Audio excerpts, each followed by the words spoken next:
So hello guys, কেমন আছো তোমরা সবাই? তো আজকে আমরা বার হয়ে পড়েছিলাম একটু ভিডিও করার উদ্দেশ্য। তো বার হওয়ার পরপরই দেখতে পাচ্ছ তোমরা আকাশের অবস্থা মোটেই ভালো না, প্রচণ্ড ঝড় হচ্ছিলো, মেঘ করেছিল, তার সত্ত্বেও আমরা যাচ্ছিলাম। আর দেখতে দেখতে এদিকে বৃষ্টি শুরু হয়ে যায়, আর আমি ওয়েট করছিলাম কখন বৃষ্টি থামবে। আর এইদিকে বৃষ্টি মাথায় দুটো বাচ্চা বাচ্চা ছেলে টিউশন যাচ্ছিল, এদের দেখে আমার ছোটবেলাকার কথা খুব মনে পড়ছিল। তারপরে আমরা পার হচ্ছিলাম একটি বিশাল বড় সমুদ্র। আজকে আমি বুঝতে পারলাম যে এই জেলার নাম কেন নদিয়া দেওয়া হয়েছিল। তোমরা যদি বুঝতে পারে থাকো তাহলে অবশ্যই কমেন্টে জানিও। তারপরে এই নদীর জলের উপর দিয়ে সাঁতার কাটতে কাটতে একটা বড় হাতি আসছিল। এই নন্দে আমাকে যেতে দে, না হলে তোকে ধাক্কা মেরে উড়িয়ে দেবো। তারপরে 7 সমুদ্র 13 নদী পার করে আমি চলে আসি স্বপ্নার বাড়িতে। হাই, লাইক করো, লাইক কমেন্ট ফলো সবাই করে দিও। আজ আমাদের প্ল্যান ছিল মায়াপুর যাওয়ায়, তো মায়াপুর যাওয়া হলো না বৃষ্টির কারণে।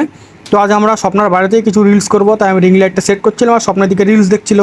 আর এইদিকে রিং লাইট সেট করতে করতে আমাদের ডিম টোস্ট চলে আসে এবং চা চলে আসে। তো আমি ওখান থেকে কিছু টেস্ট করে দেখছিলাম। আর এদিকে স্বপ্না কী করছিল, চায়ের মধ্যে বিট লবণ মেশাচ্ছিল। বিগ লবণ, সরি মিস্টেক হয়ে গেছে। भारी मिस्टेक हो गया सर।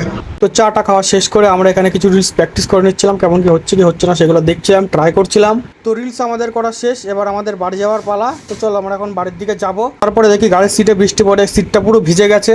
তো সিট ভেজে দেখে স্বপ্ন আমাদের একটা গামছা এনে দিল এবং গামছা নিয়ে আমি সিটটা মুছছিলাম। আর তখন স্বপ্ন বলছিল যে টাটা, এরা বাড়ি চলে যাচ্ছে এবং দুঃখ পাচ্ছিল। স্বপ্ন টাটা দিই, কারণ আমরা বাড়ি যাওয়ার, তোমরা টুক করে লাইক কমেন্ট সাবস্ক্রাইবটা করে দাও।